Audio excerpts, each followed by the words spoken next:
Cumprimento a todos no santo e bendito nome de Jesus. Amém. Quem está feliz, diga um amém assim potente. Amém. Isso é bom. E quem não está feliz, pode se alegrar, porque Jesus está aqui, presente. E se Deus é por nós, louvemos ao Senhor. Coloquemos-nos em pé para a leitura da palavra de Deus, por boca do apóstolo Paulo, em sua carta escrita à igreja de Éfeso. Aos Efésios diz o apóstolo Paulo: porque pela graça sois salvos, mediante a fé. Isto não vem de vós, é dom de Deus, não de obras, para que ninguém se glorie, pois somos feitura dele, criados em Cristo Jesus para as boas obras, as quais Deus de antemão preparou para que andássemos nelas. Amém? Pode se assentar. O tema da mensagem é uma questão. A questão é a seguinte: como se dá a salvação? Como se dá a salvação? Nesse texto nós destacamos o seguinte: 3 verdades importantíssimas que você não pode esquecer. A primeira é que a salvação se dá pela graça. A segunda é que a salvação se dá mediante a fé. E a terceira é que a salvação se dá para as boas obras. Salvos, sois salvos, diz o apóstolo Paulo, pela graça, mediante a fé, para as boas obras. Salvos pela graça, mediante a fé, para as boas obras. Portanto, quando se diz que somos salvos pela graça, isto é a base, o fundamento de nossa salvação. Nossa salvação se fundamenta nos méritos de Cristo e não nos nossos próprios. Portanto, claro contraste estabelecido entre o fato da salvação se dar pela graça e não pelas obras, para que ninguém se glorie. É pelos méritos de Cristo e não pelos nossos próprios. Não é pelas obras, é para as obras, mas não por elas, não pelas nossas, mas pelas obras de nosso Senhor Jesus Cristo, uma em particular, a sua obra redentora, o seu sacrifício na cruz, sua morte substitutiva. Ele assumiu a nossa bronca. O castigo que nos traz a paz estava sobre ele. Pelas suas pisaduras fomos nós sarados. Ele, o justo, assumiu a nossa culpa e se colocou em nosso lugar. Ele é o Cordeiro de Deus que tira o pecado do mundo. O castigo que nos traz a paz foi posto sobre Jesus Cristo. A obra de Cristo na cruz é que nos garante a salvação. É esta obra, é o seu sacrifício, é o seu sangue, é Jesus a base, o fundamento. Jesus, em Cristo está a nossa salvação. Ele é o nosso Salvador. Se nós pudéssemos ser salvos pelas obras, se nós pudéssemos ser salvos pela religiosidade, por boas ações, por qualquer coisa em nós, então a pergunta que se seguiria é esta: por que?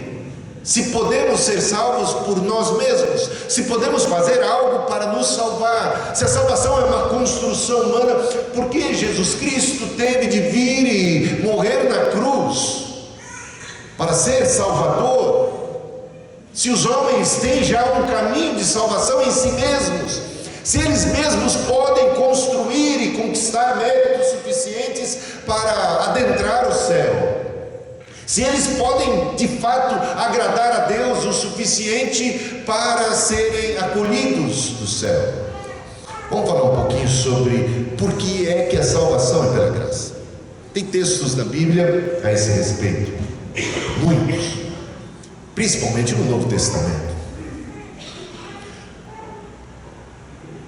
O pecado é uma coisa muito grave. O pecado nos separa, nos afasta de Deus. O pecado não é coisa banal. Meus irmãos, nós não somos pecadores porque pecamos. Mas o que você está dizendo, pastor? É exatamente isso. Nós não somos pecadores porque pecamos. Nós pecamos porque somos pecadores. Nós já nascemos com a semente do pecado dentro do nosso coração. Você vai verificar isso já na mais tenra idade de um ser humano.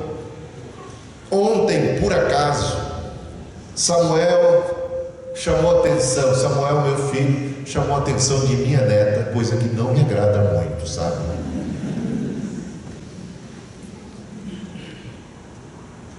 Ele chamou a atenção dela porque ela estava brincando, ela tem 2 anos e 9 meses, e brincava ela em pé sobre uma cadeira.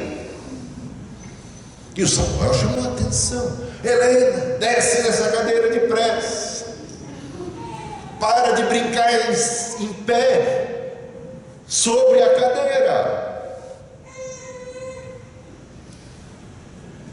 A resposta da Helena foi a seguinte: pai, eu não quero ser obediente. Aí o Samuel perguntou: filha de 2 anos e 9 meses, que está em pé sobre a cadeira, por que cargas d'água você não quer ser obediente? E a resposta dela foi pura e simplesmente: porque eu quero ser feliz.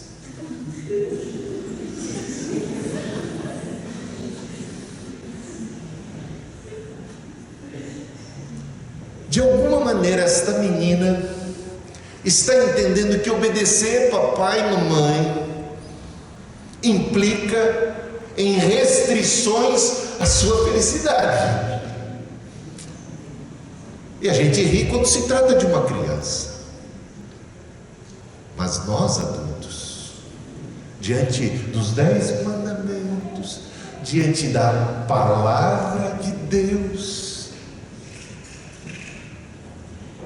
não fazemos coisas parecidas. Não dizemos certa vez, aqui ou acolá, mesmo que isso não seja tão claro,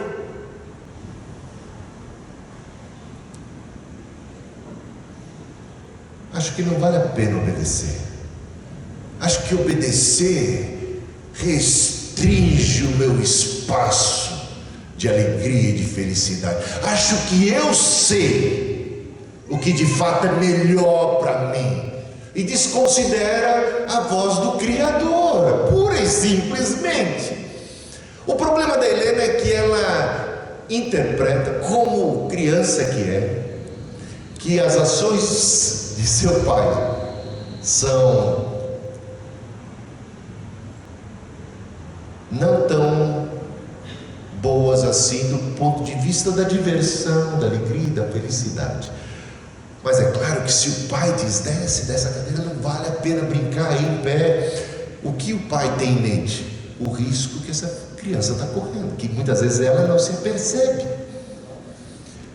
E o que o pai quer? Que a criança não se divirta, que não seja feliz? Não, o pai quer que ela seja muito feliz, e quer que ela seja feliz por um período muito prolongado, concorda?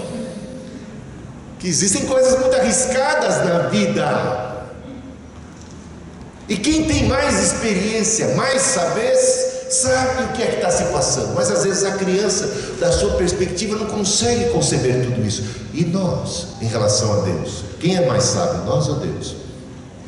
Bom, a gente sabe que nossos primeiros pais, Adão e Eva, eles pecaram. E por que pecaram?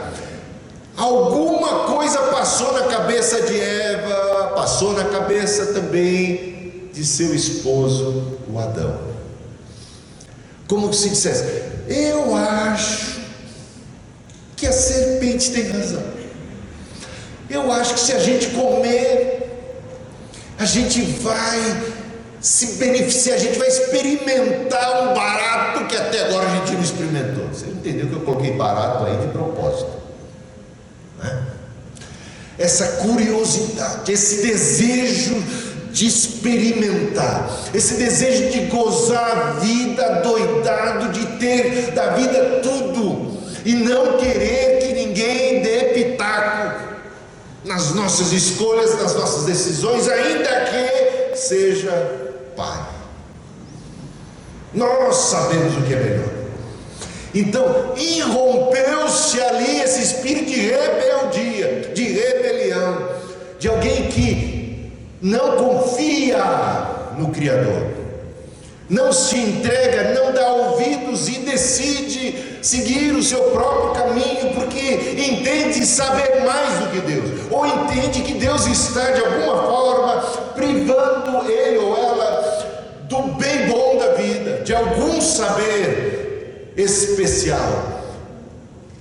Então parte de uma desconfiança, parte de uma suspeita de que Deus não é tão bom assim, de que seus conselhos não são tão benéficos para a nossa vida. Sei eu o que é melhor para mim, comerei porque parece muito saboroso, comerei porque parece me trazer algo, uma experiência superior, e assim caíram no pecado. E desde lá para cá nós nascemos com esta semente do mal, e nós temos inclinações para pecar. Todos pecaram, como diz o apóstolo Paulo em Romanos, todos pecaram, destituídos estão da glória de Deus. O pecado separou o homem do paraíso de Deus e trouxe sobre si maldição. Meus irmãos, não há um justo, uma única pessoa que cumpra cabalmente a vontade de Deus. E o melhor da gente, que a gente pode apresentar, e muitas vezes até as nossas mais boas ações, podem estar contaminadas por algum egoísmo, por algum orgulho, por algum outro interesse oculto que outros não sabem, até mesmo aquilo que parece ser tão tremendo. Diz o apóstolo Paulo isso em 1 Coríntios capítulo 13, ele fala da possibilidade de alguém ser capaz de dar a sua vida, de ser um mártir, sem a motivação correta. E ele diz: ainda que eu dê o meu corpo para ser queimado em favor da humanidade, se não tiver amor, isto de nada me aproveitará. Feitos grandiosos, é possível que essas coisas grandes, tremendas, que deixam o próximo de boca aberta, não sejam frutos de um sentimento puro. Quem pode saber isso? Só Deus. Quem pode avaliar todas essas coisas? Só Deus. Muitas vezes nós mesmos estamos equivocados a respeito das nossas reais intenções. Diz por conta disso o profeta Jeremias, se não me engano, que as nossas obras de justiça são como trapo de imundícia diante de Deus. Meus irmãos, não é à toa que o próprio profeta Isaías, quando teve uma visão de Deus, tremeu na base. e disse: ai de mim que vou perecendo. Por quê? Porque reconheceu ele não ter em si mesmo a dignidade, mérito suficiente para estar em pé diante de Deus. Tremenda é a diferença entre nós e o Criador. A santidade de Deus, a luz de Deus, a glória de Deus revela todo o nosso fracasso. Às vezes nós nos sentimos, é possível isso, que nos sintamos melhores aqui ou ali quando nos comparamos com os outros. Pode ser que alguém aqui esteja se comparando a algum deputado, esteja se sentindo uma pessoa muito íntegra, concorda? Mas quando a parada é nos compararmos com Jesus Cristo, por exemplo, a coisa muda de figura. Diz Pedro: Senhor, retira-te do meu barco, porque eu não sou digno. Essa é a atitude correta do homem diante de Deus, a atitude da humildade, a atitude do reconhecimento de que é pecador, por isso carece de perdão, carece de misericórdia. O que gritou Isaías diante da visão? Ai de mim, socorro, tem misericórdia. Ai de mim que vou perecer. Ele clama por socorro. Será que você tem uma visão correta de si mesmo? Sabe o que pensava eu quando era criança? Que no dia do juízo final Deus ia pesar na balança aquelas coisas boas que eu fiz, ia pesar na balança aquelas coisas más que eu fiz. E como eu tenho uma visão muito boa a meu respeito, achava que eu tinha passado de ano. Está entendendo? Está pesando mais o bem do que o mal. Talvez eu não tenha avaliado corretamente que este bem talvez não seja tão bem assim como eu mesmo imagino. Não é? Está entendendo? Só tenho uma consciência adequada de mim mesmo quando me deparo com a luz de nosso Senhor Jesus Cristo, com a sua santidade.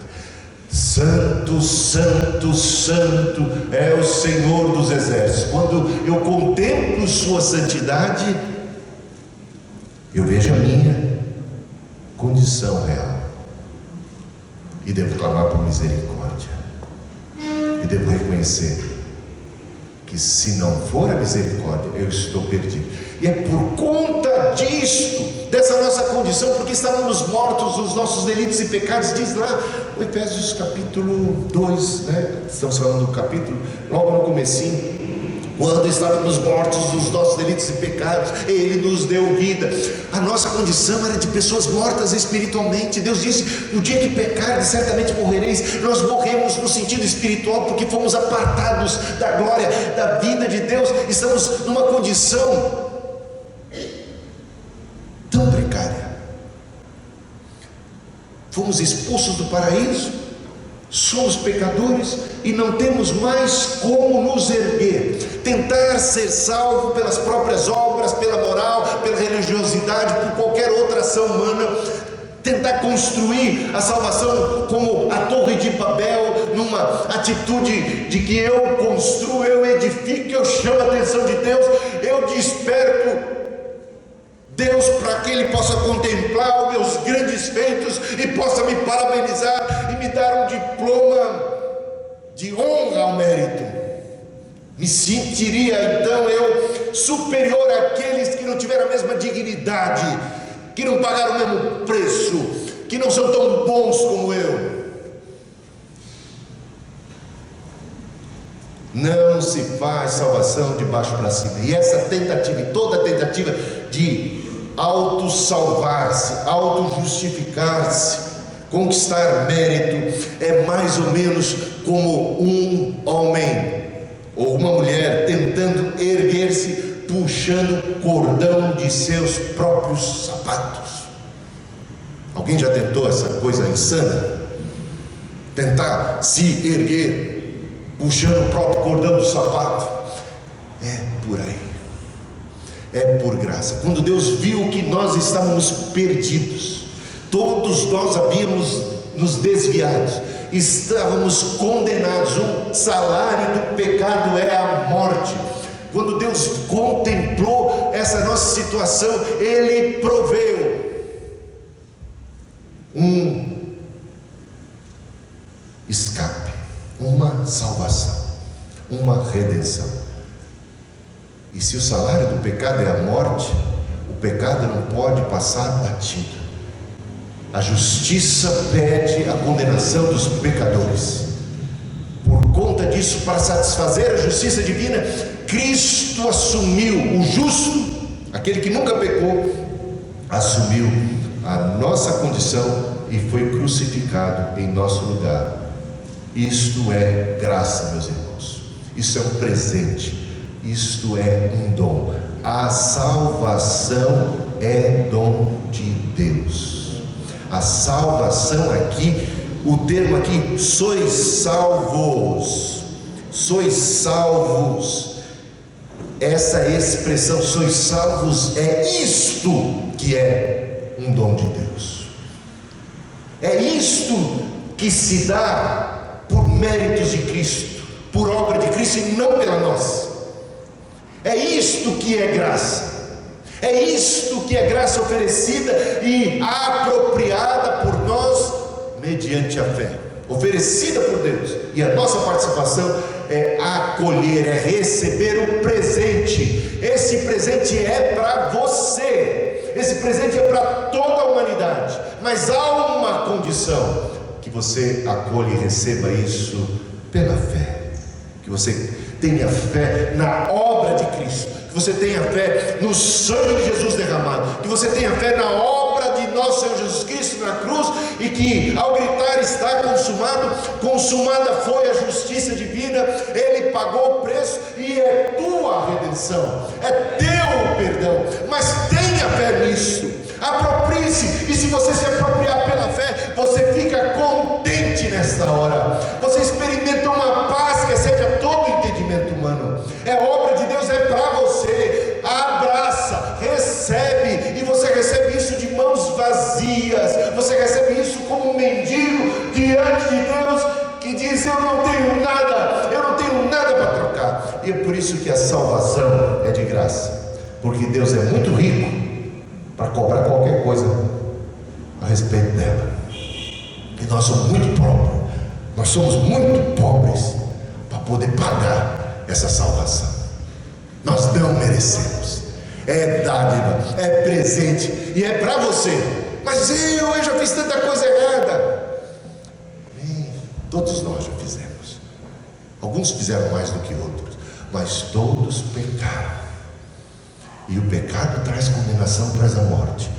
Jesus assumiu a morte e a condenação e nos ofereceu salvação. Creia nele. Jesus tornou-se o caminho, a verdade, a vida, a eternidade oferecida a nós, a reconciliação pelos méritos de Cristo. A salvação é uma dádiva, é um dom. Tem gente, alguns teólogos, pastores, membros, ao lerem Efésios 2, de 8 a 10, principalmente no versículo 8, diz assim: pela graça sois salvos, mediante a fé, isto não vem de vós, é dom de Deus. E eles interpretam que isto faz referência à fé, mas na gramática grega, e você não tem obrigação de conhecê-la, mas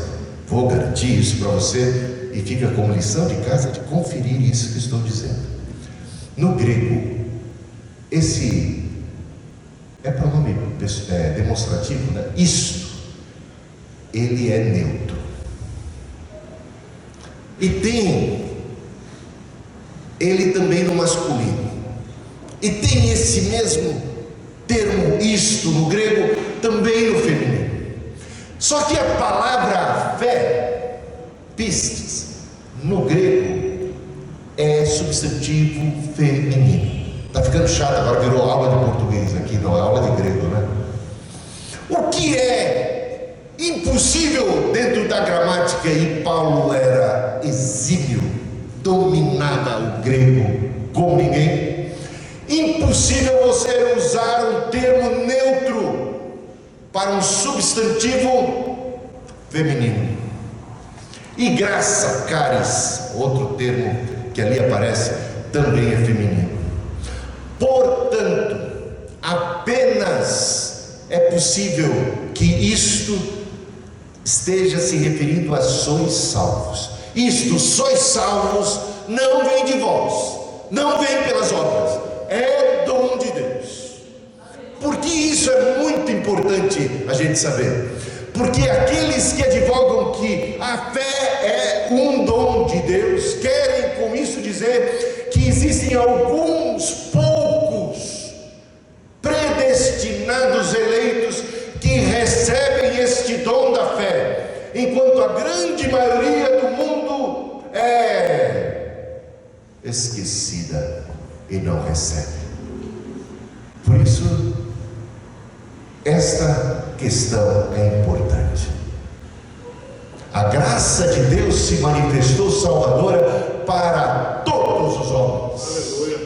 Cristo é propiciação pelos nossos pecados, não apenas pelos nossos, mas pelos do mundo todo. Cristo é o Cordeiro de Deus que tira o pecado do mundo, porque Deus amou o mundo, e não o mundo dos eleitos, e não uma parcela da humanidade, porque Ele é o Salvador de toda a humanidade, para que todo aquele que nele crê não pereça. Portanto, a obra de Cristo salvadora é graça manifesta para todas as pessoas. Aleluia. Porque Deus não faz acepção de pessoas, porque Deus é amor, e amor de verdade, porque Cristo na cruz estava amando a cada uma, a todos indistintamente, e oferece essa graça para todo mundo. Glória a Deus.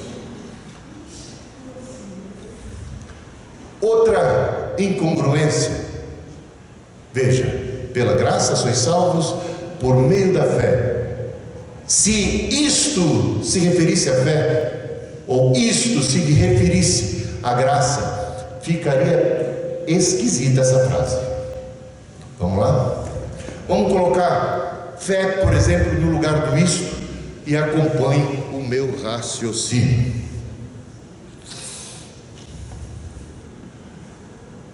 Porque pela graça sois salvos por meio da fé. Isto, a fé, não vem de vós, é dom de Deus.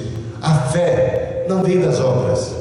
A fé não vem das obras. Explica isso para mim que eu quero entender. Não dá tilt? O que não vem das obras é sois salvos. É a salvação aí que cai bem. É a salvação que é graça. É a salvação que é por meio da fé. É a salvação que não vem pelas obras. Não é a fé. E se coloca a graça? A graça não vem pelas obras. Alguém acha que a graça vem pelas obras? Se viesse pelas obras a graça, não seria graça. Não faz sentido. É uma frase truncada, esquisita, desajeitada. Portanto, dizer que a fé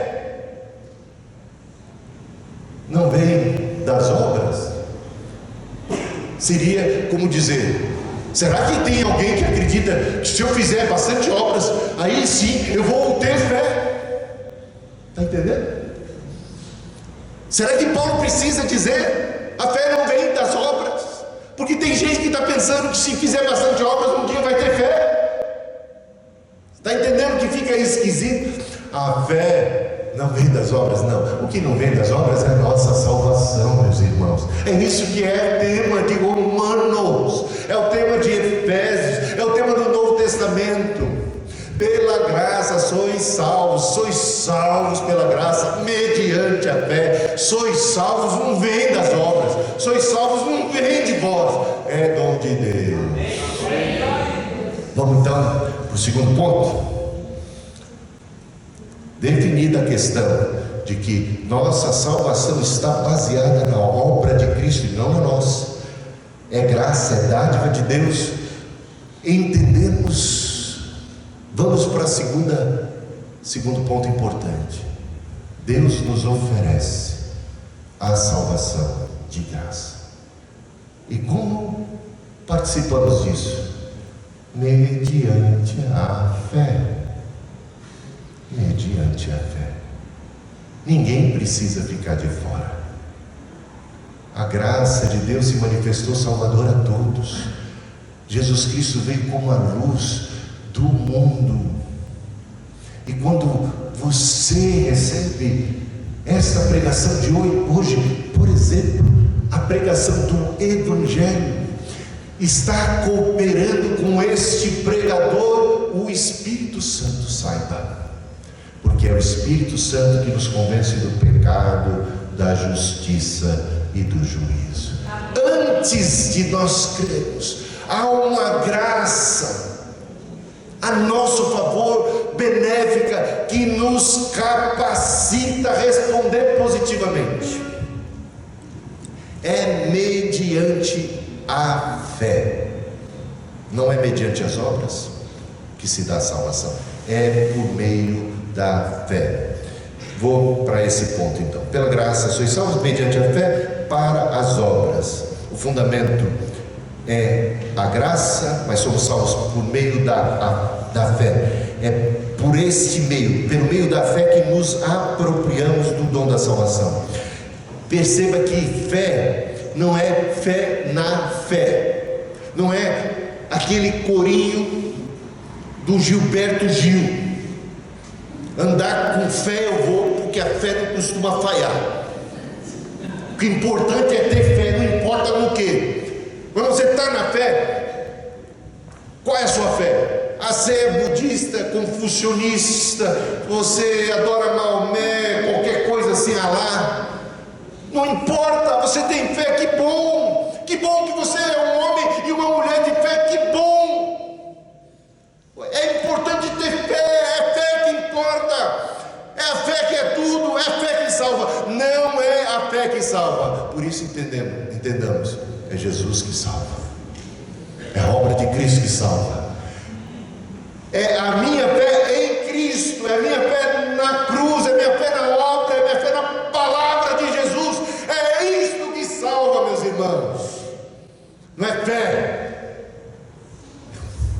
tenho fé, então fica sossegado, está salvo. Tenha fé em Cristo, Ele é o caminho, a verdade e a vida. Deus ofereceu como sacrifício para propiciação mediante a fé pelo seu sangue, porque Deus amou o mundo de tal maneira que deu seu Filho para que todo aquele que nele crê, nele, Jesus, é que tem que estar a nossa fé. Amém? E vamos para o último ponto. A salvação não é pelas obras, mas é para as obras. Tem gente que diz, é graça, eu fico na graça, eu morro na graça e vivo uma vida de desgraça.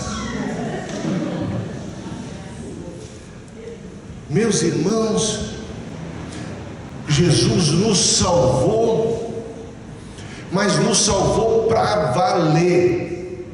Ele nos salvou do pecado, Ele nos salvou das consequências do pecado, Ele nos salvou do diabo, Ele nos redimiu do inferno, Ele nos transportou para o reino do Filho do seu amor. Ele nos tirou quando a gente não podia fazer obra nenhuma suficiente, adequada para ser salvo, quando a gente não conseguia cumprir os mandamentos adequadamente, quando a gente estava morto em delitos e pecados. Ele teve misericórdia de nós, Ele nos salvou, mas Ele nos salvou não pelas obras, mas lembre-se, para as obras.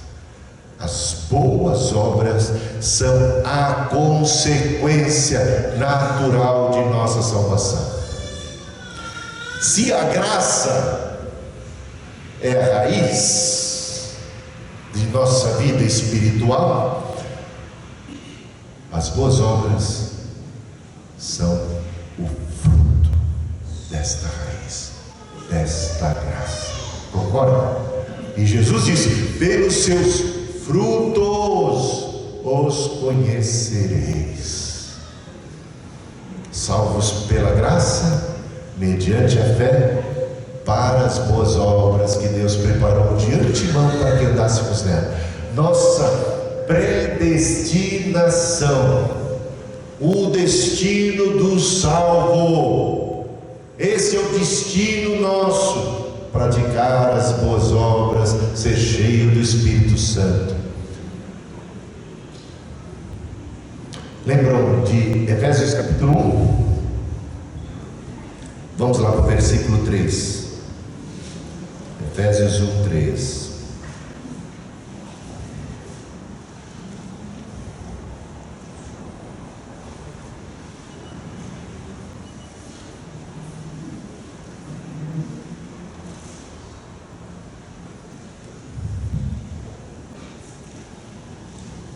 Bendito Deus e Pai de nosso Senhor Jesus Cristo, que nos tem abençoado com toda sorte de bênção espiritual nas regiões celestiais em Cristo, assim como nos escolheu nele antes da fundação do mundo, para o quê?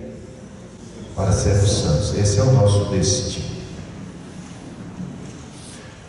Deus nos deu o poder de não apenas sermos chamados, denominados filhos de Deus, mas sermos feitos filhos de Deus.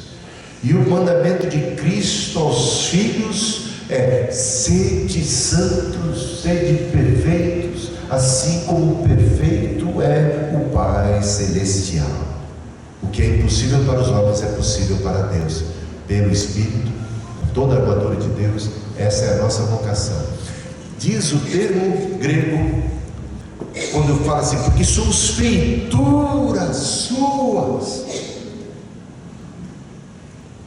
feitos duas vezes, feitos a primeira vez, criados à imagem e semelhança de Deus, e agora recriados em Cristo Jesus, restaurados a essa imagem e a essa semelhança, tendo em nós o Espírito, a mente de Cristo, a armadura de Deus e potencial para andar no Espírito. Se nascemos no Espírito, pelo Espírito de Deus, devemos andar no Espírito de Deus. Essas coisas vos escrevo para que não pequeis. E se pecar, acabou tudo. É o fim que diz o apóstolo João: se pecarmos, ainda temos em Cristo não um juiz, mas um advogado. Ele é propiciação pelos nossos pecados, não apenas pelos nossos, mas pelos do mundo inteiro. Se confessarmos os nossos pecados, Ele é fiel e justo para purificar, perdoar. Meu justo cairá 7 vezes eu o levantarei. Meus irmãos, se andarmos na luz como Cristo está na luz, temos comunhão uns com os outros, e o sangue de Jesus nos purifica de todo pecado. Da ideia de que andar na luz não implica necessariamente impecabilidade. Se dissermos que não temos pecado, somos mentirosos. Mas, irmãos, não podemos fazer do pecado um projeto de vida. Não podemos assumir uma condição: eu sou pecador, não posso fazer nada a respeito, eu tenho que pecar mesmo. Não, porque eu nasci de novo, porque eu agora sou filho de Deus e tenho poder para resistir o diabo, botar ele para correr, para vencer o mal. Filhinhos, essas coisas vos escrevo, porque sois fortes. A palavra de Deus está em vós e tendes vencido o maligno. Ele disse isso, sabe para quem? Não foi para os anciãos da igreja, não foi para as pessoas mais gabaritadas, experimentadas, que depois de muita luta conseguiram vencer a carne. Ele disse isso para os adolescentes de sua igreja, ele disse isso para os jovens. Ele disse: filhinhos, jovens, essas coisas vos escrevo, porque sei que vocês são fortes. A palavra de Deus está em vocês e vocês já têm vencido o maligno. Meus irmãos, é possível um jovem como José fugir do adultério, fugir, um homem assediado tremendamente por sua chefe. Numa arapuca tremenda estava José, e ele não cedeu à tentação. Meus irmãos, temos uma galeria de heróis da fé que venceram a carne, venceram o mundo, venceram as tentações. Não estamos dizendo que venceram 100% das vezes, não estamos dizendo que não houve altos e baixos, mas a tônica da nossa vida não pode ser cabeça baixa diante do diabo, cabeça baixa diante do pecado, prostrados diante dos desafios da vida. Deus em nós, meus irmãos, é a esperança de vitória, é Cristo em nós, e se a gente fraquejar, temos nele uma mão estendida, seu sangue derramado, as marcas em suas mãos, e a redenção. Você não precisa ficar refém do pecado, refém do diabo. Temos em Cristo redenção. Que coisa maravilhosa. Aleluia. Mas é para as boas obras, é para uma nova vida, é para uma vida diferente, é para uma vida de vitória. Em todas essas coisas sois mais do que vencedores. E você está vencendo. Se não está, sabe que você tem poder para vencer. Você recebeu isso de graça, é teu, pertence a você. Aproprie-se pela fé e bota o diabo para correr. Como é que a gente vence os dardos inflamados do maligno? Com o escudo da fé, meus irmãos. É a fé na obra de Cristo, na graça do nosso Senhor, nessa dádiva da salvação. Portanto, resumindo, somos salvos pela graça. Fundamento: mediante a fé, meio de apropriação, e para as boas obras, feitura suas nós somos em Cristo, como um poema de Deus, que nos tira das trevas, que nos tira do mal, e que nos transporta para o reino dos filhos do seu amor, e que quer agora, e que oferece a nós o seu Espírito para a gente ter poder. O Espírito veio para a gente ter poder, mas não é poder para brincar de super-homem ou de Mulher Maravilha, é poder para ser testemunha, e testemunho damos através de boas obras, através da maneira como nós respondemos às provocações, da maneira como nós agimos diante dos desafios, diante dos temporais da vida. É poder para ser generoso, para ter misericórdia, para perdoar. Graça recebida precisa se transformar em graça distribuída. Perdão recebido precisa se transformar em perdão repartido. Generosidade de Deus, salvação, tanto amor deve tornar a cada um de nós as pessoas mais misericordiosas. Não deve haver em nós um olhar, um juízo condenatório, porque nós bem sabemos que somos filhos da misericórdia de Deus, e se não fosse a sua misericórdia, nós já tínhamos sido consumidos. Por isso, ao olharmos a falha de nossos irmãos, nós temos piedade, nós temos compaixão, estamos ali para ajudar, para socorrer e não para condenar. O acusador é o diabo, e Jesus venceu o diabo na cruz e já nos perdoou. Sejamos misericordiosos, amorosos, bondosos. Vamos deixar o Espírito nos guiar. Chamo você hoje a apropriar-se daquilo que é teu. Sabe por que é teu? Porque foi Ele que te deu. Ele disse: vinde a mim todos que estão cansados e sobrecarregados, eu aliviarei. É para todo mundo. O fardo da culpa, o fardo do pecado não deve ser carregado por nenhum de nós. É a graça de Deus para a tua vida, para a tua vida, é um presente, alívio para o teu coração, salvação, reconciliação, por graça, por obra de Cristo, que você pode tomar posse agora pela fé. A única coisa que se espera de você agora é humildade para reconhecer sua necessidade, que é que você se trata de uma pessoa pecadora, que se não tiver a misericórdia de Deus e a obra de Cristo, você não tem escapatória. Nenhuma condenação há para os que estão em Cristo Jesus. Nenhuma.